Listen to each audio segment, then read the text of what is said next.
سب نے اس بات سے اتفاق کیا۔ اب اپنے باپ کے پاس گئے، باپ سے انہوں نے جو کہا آیت 11 اور 12 میں آتا ہے۔ قالوا يا أبانا ما لك لا تأمنا على يوسف وإنا له لناصحون أرسله معنا غدا يرتع ويلعب وإنا له لحافظون۔ انہوں نے کہا ابا آخر آپ یوسف کے بارے میں ہم پر اعتبار کیوں نہیں کرتے؟ ہم تو اس کے خیر خواہ ہیں، کل آپ ضرور اسے ہمارے ساتھ بھیج دیجئے کہ خوب کھائے پیے اور کھیلے، اور اس کی حفاظت کے ہم ذمہ دار ہیں۔ یعقوب علیہ السلام نے ان کی بات کے جواب میں جو کچھ کہا آیت نمبر 13 اور 14 میں اس کا ذکر موجود ہے۔ قال إني ليحزنني أن تذهبوا به وأخاف أن يأكله الذئب وأنتم عنه غافلون قالوا لئن أكله الذئب ونحن عصبة إنا إذا لخاسرون۔ یعقوب نے کہا اسے تمہارا لے جانا مجھے تو سخت صدمہ دے گا، اور مجھے یہ بھی کھٹکا لگا رہے گا کہ تمہاری غفلت میں اسے بھیڑیا کھا جائے۔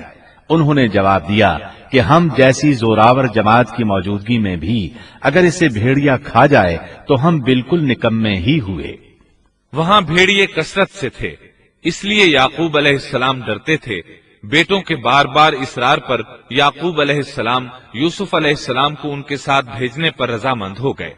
اللہ تعالیٰ آیت 15 میں فرماتے ہیں فلما ذهبوا به وأجمعوا أن يجعلوه في غيابة الجب وأوحينا إليه لتنبئنهم بأمرهم هذا وهم لا يشعرون۔ پھر جب اسے لے چلے اور سب نے مل کر ٹھان لیا کہ اسے غیر آباد گہرے کنویں کی تہ میں پھینک دیں، ہم نے یوسف کی طرف وحی کی کہ یقیناً وقت آ رہا ہے کہ تو انہیں اس ماجرے کی خبر اس حال میں دے گا کہ وہ جانتے ہی نہ ہوں گے۔ بعض روایات کے مطابق انہوں نے راستے میں یوسف علیہ السلام کو مارا پیٹا، برا بھلا کہا، اور ایسا کرنا ان کے لیے معمولی بات تھی کیونکہ وہ تو قتل کے درپے تھے۔ آخر کار کنویں کے پاس پہنچے اور مشورے کے مطابق انہیں کنویں میں ڈال دیا۔ یوسف علیہ السلام کنویں میں ایک پتھر پر گرے، یعنی پانی میں نہ گرے۔ آپ اس پتھر پر بیٹھ گئے۔ اللہ تعالیٰ کی طرف سے انہیں تسلی دی گئی کہ آپ پریشان نہ ہوں، بہت جلد آپ کنویں سے نکلیں گے اور انہیں ان کے اس گھناؤنے فعل کے بارے میں بتلائیں گے، اور انہیں اس بات کا گمان بھی نہیں ہوگا کہ ایسا وقت بھی آئے گا۔ یوسف علیہ السلام کو کنویں میں ڈالنے کے بعد انہوں نے گھر جانے کی تیاری کی۔ آیت نمبر 16 میں آتا ہے وَجَاءُوا أَبَاهُمْ عِشَاءً يَبْكُونَ، اور عشاء کے وقت وہ سب اپنے باپ کے پاس روتے ہوئے پہنچے۔ امام عامش قاضی شریح رحمت اللہ علیہ کی مجلس میں بیٹھے تھے۔ ایک عورت آئی، اس کا ایک آدمی سے جھگڑا تھا، وہ بہت شدت سے رو رہی تھی۔ عامش بولے آپ دیکھتے نہیں یہ کس بری طرح رو رہی ہے؟ ان کا مطلب یہ تھا کہ یہ سچی ہے۔ قاضی شریح فرمانے لگے یوسف علیہ السلام کے بھائی رات کو روتے ہوئے اپنے باپ کے پاس آئے تھے، پس فیصلہ رونے پر نہیں انصاف پر ہونا چاہیے۔ اب یوسف علیہ السلام کے بھائیوں نے باپ کو تفصیل سنائی۔ اللہ تعالیٰ اس کا ذکر آیت 17 میں فرماتے ہیں قالوا يا أبانا إنا ذهبنا نستبق وتركنا يوسف عند متاعنا فأكله الذئب وما أنت بمؤمن لنا ولو كنا صادقين۔ اور کہنے لگے کہ ابا جی ہم تو آپس میں دوڑ میں لگ گئے اور یوسف کو ہم نے سامان کے پاس چھوڑا، پس اسے بھیڑیا کھا گیا۔ آپ تو ہماری بات نہیں مانیں گے، گو ہم بالکل سچے ہی ہوں۔ سو انہوں نے یہ بات بتائی، لیکن اس سے جھوٹ صاف ظاہر ہو رہا تھا، جیسا کہ اگلی آیت میں ہے۔ وَجَاءُوا عَلَىٰ قَمِيصِهِ بِدَمٍ كَذِبٍ، اور یوسف کے کرتے کو جھوٹ موڑ کے خون سے خون آلود بھی کر لائے تھے۔ ابن عباس رضی اللہ عنہما فرماتے ہیں کہ انہوں نے بکری ذبح کی اور یوسف علیہ السلام کی قمیص پر اس کا خون مل لیا، اور خون میں لت پت قمیص یعقوب علیہ السلام کے پاس لے آئے۔ جب یعقوب علیہ السلام نے دیکھا تو فرمانے لگے، یہ بھیڑیا بھی کتنا رحم دل تھا، میرے بیٹے کو تو کھا لیا اور قمیص کو کچھ نہیں کہا، تمہاری عقل کہاں ہے؟ اس بات کا ذکر آیت 18 میں ہے۔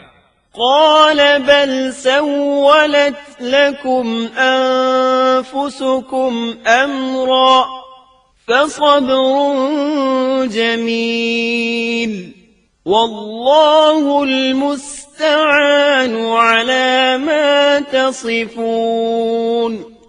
باپ نے کہا، یوں نہیں بلکہ تم نے اپنے ہی دل سے ایک بات بنا لی ہے، پس صبر ہی بہتر ہے، اور تمہاری بنائی ہوئی باتوں پر اللہ ہی سے مدد کی طلب ہے۔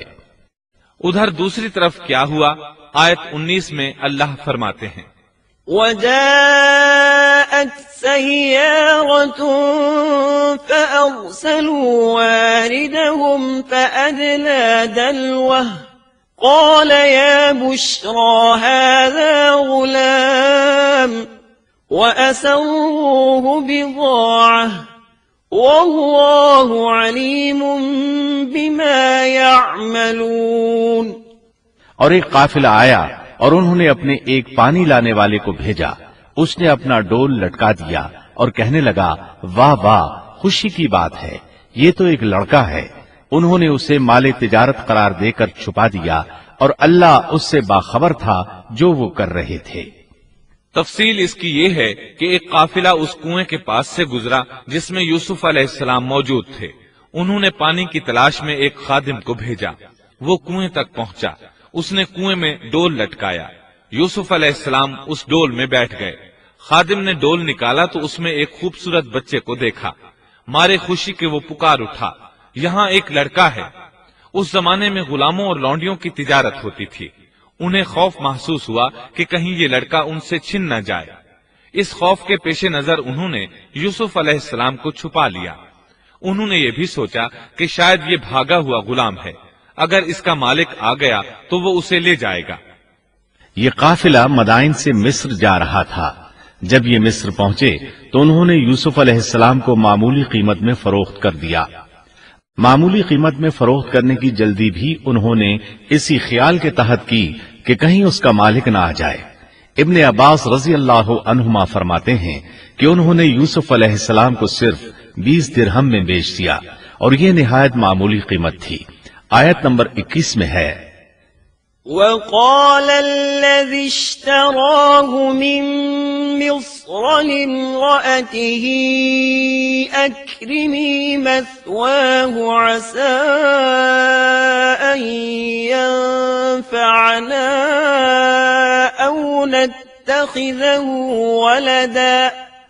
مصر والوں میں سے جس نے اسے خریدا تھا، اس نے اپنی بیوی سے کہا کہ اسے بہت عزت و احترام کے ساتھ رکھو، بہت ممکن ہے کہ یہ ہمیں فائدہ پہنچائے یا اسے ہم اپنا بیٹا ہی بنا لیں۔ یہ شخص مصر کا وزیر خزانہ تھا، بے اولاد تھا۔